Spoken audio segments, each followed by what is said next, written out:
বাংলাদেশে ডেঙ্গু জ্বরে আক্রান্ত ও মৃত্যুর সংখ্যা বাড়ছে। গত 24 ঘন্টায় নতুন করে 8 জনের মৃত্যু হয়েছে। এ নিয়ে চলতি বছরে মৃত্যুর সংখ্যা বেড়ে দাঁড়িয়েছে 415 জন। ডেঙ্গু আক্রান্ত হয়ে গত 24 ঘন্টায় হাসপাতালে ভর্তি হয়েছেন 1389 জন, যা একদিনে এবছরের মধ্যে সর্বোচ্চ।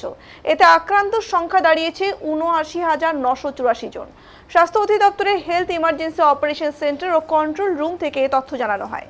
তবে বাংলাদেশে প্রতি বছর বর্ষাকালে ডেঙ্গুর প্রকোপ দেখা দেয়। 2023 সালের জুন মাস থেকে ডেঙ্গু পরিস্থিতি ভয়াবহ আকার ধারণ করে। গত বছর বাংলাদেশে 3,81,179 জন রোগী হাসপাতালে ভর্তি হয়ে চিকিৎসা নেন। এর মধ্যে ঢাকায় 1,10,008 জন এবং ঢাকার বাইরে চিকিৎসা নিয়েছেন 2,11,171 জন। এর আগে 2019 সালে দেশব্যাপী ডেঙ্গুতে আক্রান্ত হয়েছিল 1,01,354 জন। ওই সময় চিকিৎসক, স্বাস্থ্যকর্মী সহ প্রায় 300 জনের মৃত্যু হয়েছিল। 2020 সালে করোনা মহামারীকালে ডেঙ্গু সংক্রমণ তেমন একটা দেখা না গেলেও 2021 সালে সারা দেশে ডেঙ্গু জ্বরে আক্রান্ত হন 28,429 জন। ওই বছর ডেঙ্গুতে আক্রান্ত হয়ে 105 জনের মৃত্যু হয়েছিল। এছাড়াও 2022 সালে ডেঙ্গু নিয়ে মোট 62,382 জন হাসপাতালে ভর্তি হয়েছিলেন। ওই বছর মশাবাহিত রোগটিতে আক্রান্ত হয়ে 281 জন মারা যান।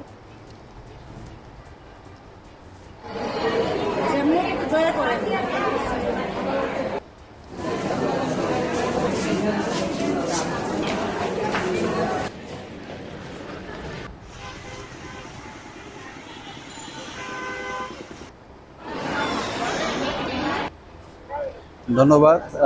আসলে আমরা যে ডেঙ্গু করতেছি, যদিও ডেঙ্গু প্রকোপ দিন দিন বাড়ছে, কিন্তু আমরা সেরকম কিন্তু প্রতিকারমূলক ব্যবস্থা আমরা দেখছি না।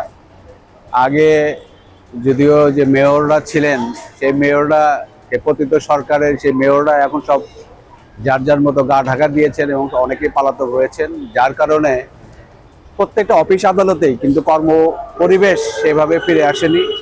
এবং ডেঙ্গু প্রকোপের জন্য রোধের জন্য যে পদক্ষেপগুলো ইতিপূর্বে আমরা দেখেছি, সেগুলো কিন্তু এখন প্রায় চোখে পড়ে না। ডেঙ্গুতে মশার যে স্প্রে করা হয়েছে, সেই স্প্রেও এখন আমরা দেখি না। কারণ কাজকর্ম সব অফিসে কেমন যেন একটা স্থবিরতা চলে এসছে।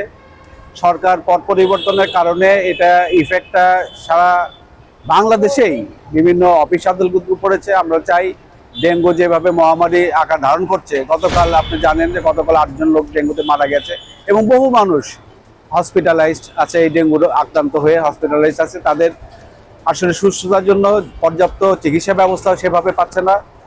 এছাড়াও ডেঙ্গু প্রতিকারমূলক যে ব্যবস্থাগুলো, দৃশ্যমান যে ব্যবস্থাগুলো আমরা দেখছি না। আমরা চাই সংশ্লিষ্ট তরফ থেকে, সিটি কর্পোরেশনের তরফ থেকে অতি দ্রুত ডেঙ্গু প্রতিকারের ব্যবস্থা নেবেন এবং নিজ নিজ উদ্যোগে আমরা ডেঙ্গু রোধের জন্য আমরা প্রয়োজনীয় পদক্ষেপ নেব এবং সচেতন থাকব। যদি আমরা সচেতন থাকতে পারি এবং আমরা আশপাশ জায়গাগুলো যে পরিষ্কার পরিচ্ছন্ন রাখতে পারি, তাহলে হয়তো ডেঙ্গু প্রকোপ থেকে আমরা কিছুটা হলেও প্রাণে রক্ষা পাবো। ধন্যবাদ।